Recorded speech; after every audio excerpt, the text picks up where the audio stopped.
Você acredita que Deus quer salvar você? Você acredita que Deus, nesse momento, está procurando salvar todas as pessoas no mundo? É sobre isso que nós vamos conversar agora, porque está começando a adoração.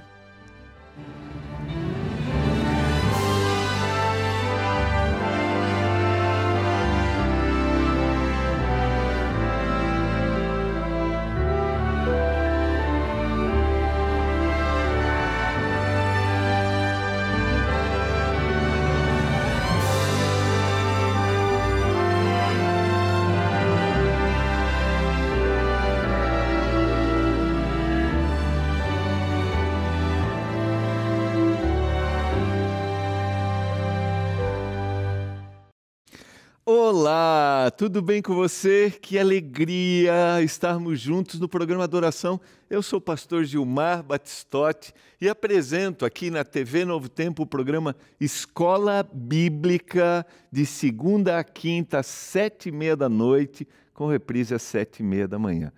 E também tenho o privilégio de participar de segunda a quinta, das 5 às 6 da tarde, do programa Além dos Fatos, na Rádio Novo Tempo. E é um privilégio poder estudar a Bíblia com você hoje de manhã, aqui no programa Adoração. Esse é o momento de abrirmos a Palavra de Deus, porque este programa é um programa onde você tem um encontro com a Palavra. E quando nós encontramos com a Palavra de Deus, a nossa vida é transformada. Você acredita no poder transformador da Palavra? Você deseja conhecer mais da Bíblia? Você deseja aprofundar-se, estudar ainda mais? Eu quero te oferecer a nossa nova revista, nosso novo lançamento. São 4 lançamentos por ano, que é a revista Céu ou Inferno, Salvo ou Perdido. Eu estou tendo o privilégio de estudar esta revista no programa Escola Bíblica, então você pode aprofundar lá, tá? Então, se você deseja entender mais o plano da salvação, como Deus busca, hoje eu vou conversar um pouquinho sobre isso aqui com você, como Deus está buscando em todos os momentos salvar todas as pessoas. Agora, é claro, cada um de nós tem liberdade para decidir, para escolher aquilo que nós queremos. Se você deseja conhecer mais, faça contato com a gente, mande uma mensagem para o nosso WhatsApp, é o 12982444449.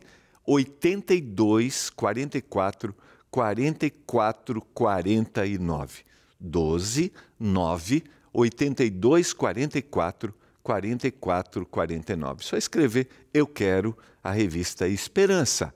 Você também pode acessar o nosso site, se você quiser ela digital, ou se quiser fazer o seu pedido também da revista física, você pode acessar o nosso site, é o novotempo.com/escola bíblica. novotempo.com/escola bíblica. Você pode fazer o seu pedido pela física ou já ter à disposição a sua revista digital. Tá bom? Vamos orar? Vamos pedir a iluminação do Espírito Santo para abrirmos a Palavra de Deus. O mesmo Espírito que soprou, o mesmo Espírito que inspirou o autor bíblico, é o Espírito que está à disposição para nos dar entendimento ao abrirmos a Palavra. E você sabe que eu acredito que a Bíblia não é um livro natural. A Bíblia é um livro sobrenatural. E quando nós abrimos, o Senhor vai falar para a gente. Vamos orar? Obrigado, Senhor, porque estamos juntos para estudarmos a Tua Palavra. Nos dê compreensão, nos dê entendimento. Que o Espírito que inspirou o autor bíblico, esse Espírito tome conta da nossa mente agora. Eu imagino a diversidade do público que nos assiste agora, aqueles que irão assistir. Pai, que cada um de nós, todos, tenhamos um coração disposto a ser transformado pelo poder da palavra. Eu clamo em nome de Jesus Cristo. Amém. Vamos lá, eu quero convidar você a abrir a Bíblia no livro de Atos. Eu vou me focalizar, né? me deter mais aqui no livro de Atos. Eu vou citar alguns textos e vou ler alguns textos de forma mais específica. Minha pergunta para você hoje é: você acredita na existência de Deus? Você acredita que Deus existe? Se você pudesse demonstrar, apresentar qual é a maior evidência da existência de Deus, qual seria? Qual seria? Você sabe que eu li uma meditação esses dias muito interessante, que é nosso livro de reflexão, nossa meditação diária deste ano na Igreja Adventista, escrita por um dos apresentadores da Novo Tempo, que é o Rodrigo Silva. E coincidentemente, naquele dia, eu estava buscando entender mais esse assunto e ele estava falando sobre qual é a maior evidência da existência de Deus. E ele termina dizendo que a maior evidência que a gente pode ter ou pode apresentar sobre a existência de Deus é uma vida transformada. É uma vida que, pelo poder do Espírito Santo, vivia de uma forma totalmente desregrada, totalmente longe, de uma vida totalmente degradada, mas agora tem uma mudança de comportamento. E ele termina dizendo assim, que eu e você somos, pelo poder da graça, a maior evidência de que Deus existe. E hoje eu quero ler exatamente isso. Eu quero compartilhar com você uma das maiores histórias de vida transformada que a gente encontra na Bíblia. Eu quero ler o que está escrito em Atos, o capítulo 9. Atos, o capítulo 9, e eu leio a partir do verso 1. Talvez esse seja um texto muito conhecido para você. Então, entenda. Eu evidencio, através da minha vida, que Deus existe, da transformação que acontece. Mas talvez eu estou falando para você que já cresceu num âmbito religioso. Mas você vai perceber também que mesmo que a gente tenha convivido, vivido, crescido num ambiente religioso, é possível que a gente precisa, é possível não, é claro que a gente precisa ter uma vida transformada. Então, apliquemos, pensemos nisso, porque Deus quer salvar a todos. Inclusive, se você é um cristão, inclusive eu e você que somos cristãos. Atos capítulo 9 diz assim, verso 1. Saulo, respirando ainda ameaças e morte contra os discípulos do Senhor, dirigiu-se ao sumo sacerdote e lhe pediu cartas para as sinagogas de Damasco, a fim de que, caso achasse alguns que eram do caminho, assim homens como mulheres, os levasse presos para Jerusalém. Seguindo ele, estrada afora, eu leio o verso 3, ao aproximar-se de Damasco, subitamente uma luz do céu brilhou ao seu redor. E caindo por terra, ouviu uma voz que dizia, Saulo, Saulo, por que me persegues? Ele perguntou, quem és tu, Senhor? E a resposta foi, eu sou Jesus, a quem tu persegues. Mas levanta-te, entra na cidade, onde te dirão o que te convém fazer. Os seus companheiros de viagem pararam emudecidos, ouvindo a voz e não vendo contudo ninguém. Verso 8, então se levantou Saulo da terra e abrindo os olhos nada podia ver. E guiando-o pela mão levaram-no para Damasco. Esteve 3 dias sem ver, durante os quais nada comeu e nem bebeu. Essa primeira parte apresenta essa forma, talvez você já tenha ouvido essa história algumas vezes, e eu digo para você, se deixe impressionar pelo poder de novo da palavra. Se deixe, vamos pensar nos detalhes. E nessa primeira parte, a apresentação do autor bíblico é de um indivíduo que era um intenso perseguidor dos cristãos, ao ponto de dizer que eu quero cartas porque eu vou prender, eu vou destruir o cristianismo. E a Bíblia cita, o autor bíblico cita, alguns que eram do caminho. Essa expressão, ela se repete ao longo do Novo Testamento. Aqueles que eram do caminho é uma referência aos seguidores de Cristo. Lembra que eles ainda eram identificados aqui como seguidores de Cristo, aqueles que eram do caminho. Por quê? porque Cristo é o caminho. São João capítulo 14, verso 6, eu sou o caminho, a verdade e a vida. Então, aqueles que eram seguidores eram do caminho. Então, esse homem, Saulo, se tornou um intenso perseguidor. Mas quem era Saulo? Saulo era um líder religioso. Saulo era, se a gente pode usar essa ideia aqui, dentro do contexto de hoje, é como se Saulo fosse um cristão. Um cristão não como seguidor de Cristo, né, mas um religioso. Talvez seja a palavra melhor. Um religioso que decide perseguir outros religiosos.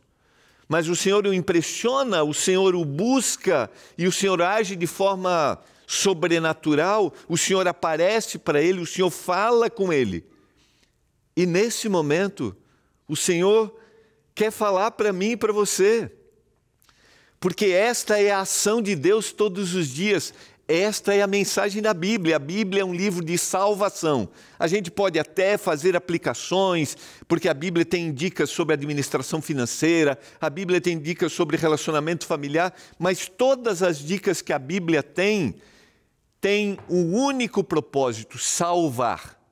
Um hino, uma música que você ouve, é uma forma de Deus dizer assim: ei, onde você está? Eu quero te salvar. Inclusive, aqueles que são religiosos. Porque esse é o objetivo do Senhor. O Senhor está se revelando, Paulo vai dizer na carta aos Romanos, a todas as pessoas, inclusive aos religiosos. E aí o Senhor o impressiona, o Senhor o conduz e o Senhor age. Enquanto isso, verso 10, ora havia em Damasco um discípulo chamado Ananias. É a continuação. Disse-lhe o Senhor numa visão: Ananias. Ao que respondeu: eis-me aqui, Senhor. Então o Senhor lhe ordenou: dispõe-te, vai à rua que se chama Direita, na casa de Judas, procura por Saulo, apelidado de Tarso, pois ele está orando. E viu entrar um homem chamado Ananias e impor-lhe as mãos para que recuperasse a vista. Ananias, porém, respondeu: Senhor, de muitos eu tenho ouvido a respeito desse homem. Quantos males tem feito aos teus santos em Jerusalém? E para aqui trouxe autorização dos principais sacerdotes para prender a todos os que invocam o teu nome. Mas o Senhor lhe disse: vai, porque este é para mim um instrumento escolhido, para levar o meu nome perante os gentios e reis, bem como perante os filhos de Israel. Pois eu lhe mostrarei quanto lhe importa sofrer pelo meu nome. Eu quero sublinhar essa expressão. Vai, porque para mim ele é um instrumento escolhido. Eu e você somos instrumentos escolhidos pelo Senhor. Por isso que o Senhor deseja salvar-nos e o Senhor está buscando. Mas vem uma pergunta nessa história. Será que foi aquele o momento único que o Senhor estava buscando a Saulo, querendo chamar a sua atenção de que o que ele estava fazendo não era correto, de como um religioso judeu ele estava perseguindo os cristãos? Será que esse foi o único momento? A Bíblia tem 2 outros relatos no próprio livro de Atos, onde Paulo conta a sua história, que nós usamos a linguagem história de conversão, a história de mudança de pensamento, a história de mudança de comportamento. Porque conversão é uma mudança que acontece na gente quando nós somos impressionados pelo poder de Deus e agora nós mudamos o pensamento e mudamos o comportamento. Passamos por um processo de mudança que vai durar a vida. E Paulo vai relatar. Eu quero te convidar. Abra sua Bíblia no livro de Atos, o capítulo 26. Atos, o capítulo 26. Diante de Agripa, Paulo vai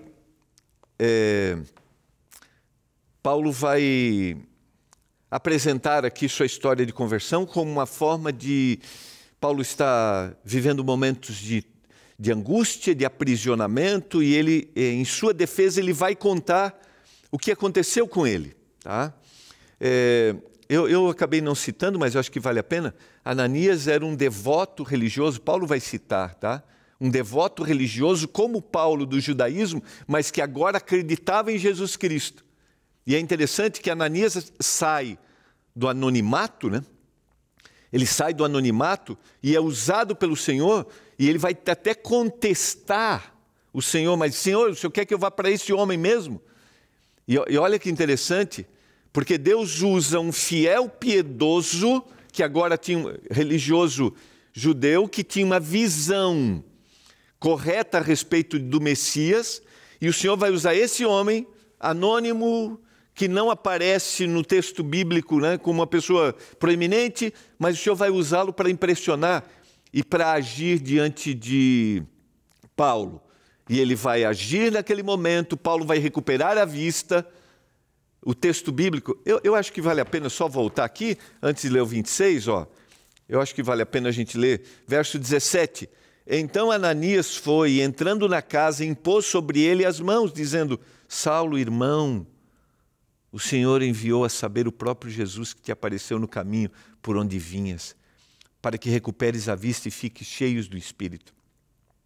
Imediatamente lhe caíram os olhos, como que umas escamas, e tornou a ver. A seguir levantou-se, foi batizado, e depois de ter se alimentado, sentiu-se fortalecido. Então apareceu em Damasco permaneceu em Damasco alguns dias com os discípulos. Então o Senhor usa. Esse é o poder do Evangelho, queridos. O Senhor usa formas extraordinárias para nos impressionar.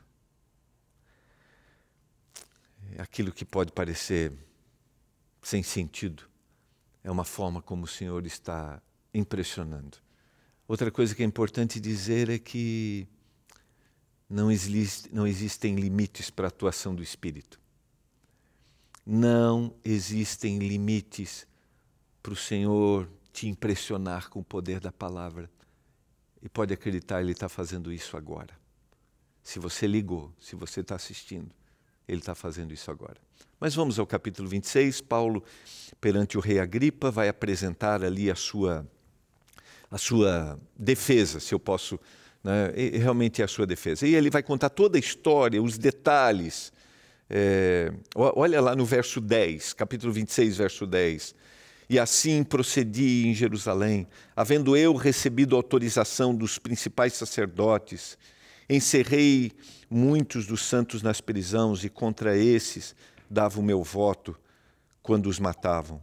Muitas vezes os castiguei por todas as sinagogas, obrigando-os até a blasfemar, e demasiadamente enfurecido contra eles, mesmo por cidades estranhas os perseguia.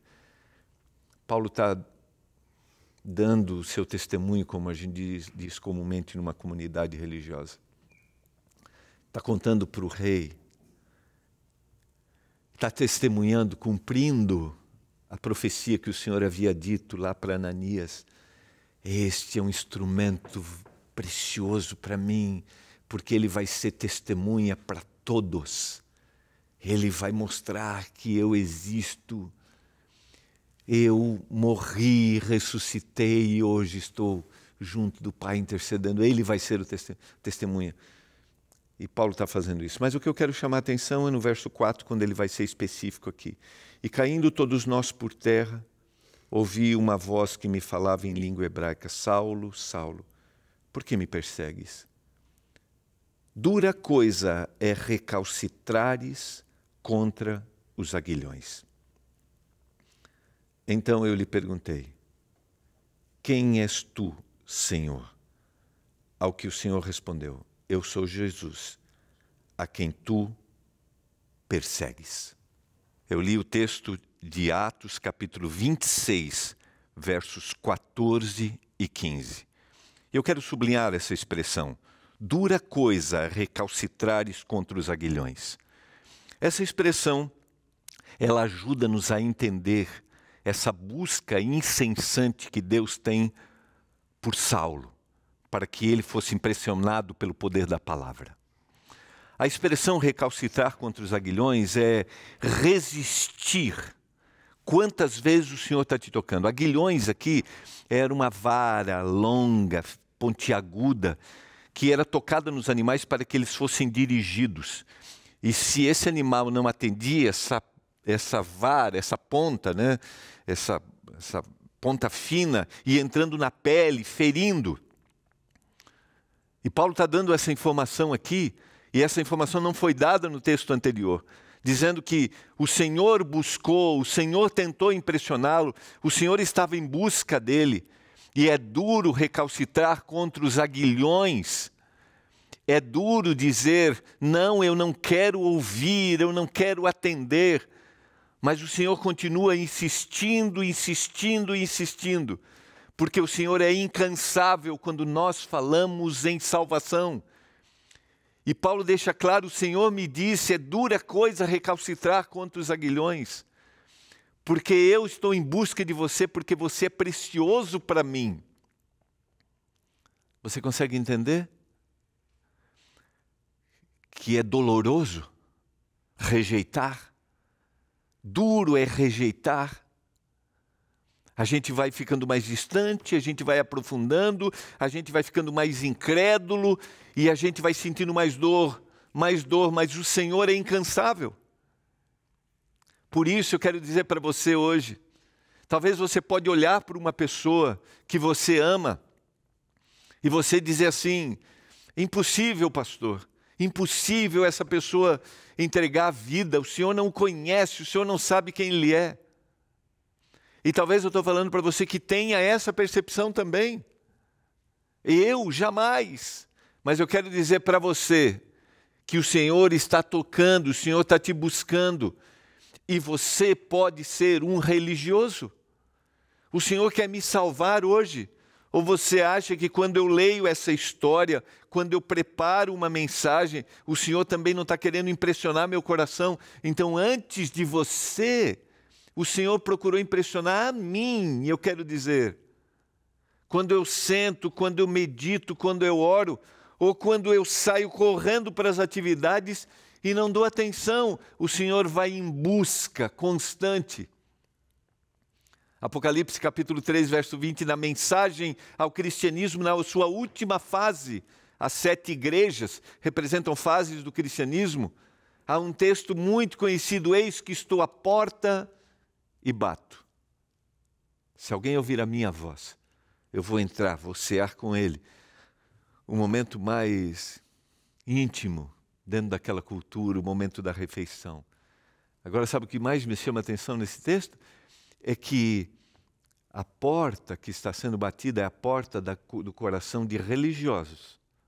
Porque esse é o contexto de Apocalipse 3:20. A porta do coração que estava sendo batida aqui, a conversão de Saulo, é de um indivíduo religioso. O Senhor está fazendo isso com todo mundo, como eu mencionei. Mas o Senhor também está fazendo com os religiosos. Porque não significa que um indivíduo seja religioso e ele já tenha sido impressionado pelo poder da palavra. Porque a impressão do poder da palavra muda o meu pensamento e o meu comportamento. Esse é um tema para outro dia. Como eu me comporto se eu digo que sou um cristão? Como eu estou me comportando? Agora tem uma outra coisa no texto e eu quero concluir com isso. Quero voltar. É bem interessante essa história, eu te recomendo, né? Depois Festo vai aparecer e vai dizer, Paulo, você está louco. As muitas letras te fazem delirar. Mas só Paulo sabia do poder transformador que havia passado por ele. No capítulo 22, mais uma vez, Paulo apresenta toda a sua defesa, né? Toda a sua... uma repetição desse discurso aqui. E ele vai dizer lá, por exemplo, no verso 8, né? Eu sou Jesus, o Nazareno a quem tu persegues. Os que estavam comigo viram a luz sem contudo perceberem o sentido da voz de quem falava comigo. Você sabe que a repetição do autor bíblico dessa história tem um significado especial. Depois de Jesus, Paulo é a maior influência que nós temos para o cristianismo no Novo Testamento. Ninguém escreveu tanto as igrejas, cartas, como Paulo. Depois de Jesus, Paulo é a maior influência. Por isso o autor está preocupado com isso. Mas o que eu quero destacar é no verso 20. Eu leio 19 primeiro. Eu disse, Senhor, eles bem sabem que eu encerrava em prisão e na sinagoga, açoitava os que criam em ti. Quando se derramava o sangue de Estevão, tua testemunha, eu também estava presente. Consentia nisso e até guardei as vestes dos que o matavam. Mas ele me disse, vai, porque eu te enviarei para longe aos gentios. Paulo declara aqui que ele estava no apedrejamento de Estevão, que ele segurou as vestes, ele consentia com aquilo e segurou as vestes daqueles que o matavam. Estevão, o primeiro mártir cristão, fazendo o seu discurso, Paulo estava lá. E naquele momento, o Senhor, através do Espírito Santo, estava trabalhando no coração de Paulo, de Saulo, para ser Paulo, de perseguidor a perseguido. Você acredita que Deus pode transformar qualquer pessoa? Você acredita que o Espírito Santo está trabalhando aí no seu coração? Você crê nisso? Você acredita que você está assistindo esta mensagem porque o Senhor está aí dizendo, ei, ei? E eu vou te dizer, é duro rejeitar, recalcitrar contra os agriões, é duro dizer não. Não diga não. Diga, Senhor, eu quero ser um instrumento em tuas mãos. E se você deseja que alguém retorne para os caminhos do Senhor, não esqueça, o Senhor está lutando porque o Senhor é o maior interessado na minha salvação e na salvação desses queridos. Não desista, não diga para esse não tem solução, não diga para mim não há solução, não importa. O Senhor pode transformar qualquer pessoa, assim como transformou Saulo em Paulo, o seu pregador. Eu quero orar para que o nosso coração esteja aberto para ouvir a voz do Espírito. Pai do céu, obrigado pela mensagem da palavra. Nesse programa nós temos um encontro com a palavra. E eu clamo em nome de Jesus Cristo que essa palavra tenha tocado profundamente a vida dos nossos telespectadores. E que a gente entregue a nossa vida para Ti. Não importa quem sejamos, se somos religiosos, se convivemos numa comunidade religiosa, que a gente não esqueça disso, que o Senhor quer salvar a todos. Está fazendo isso agora, no mundo todo, em nome de Jesus. Amém. Foi muito bom estarmos juntos. Continue aqui, acompanhando a programação da Novo Tempo, o canal da esperança. Que Deus abençoe você e a sua família.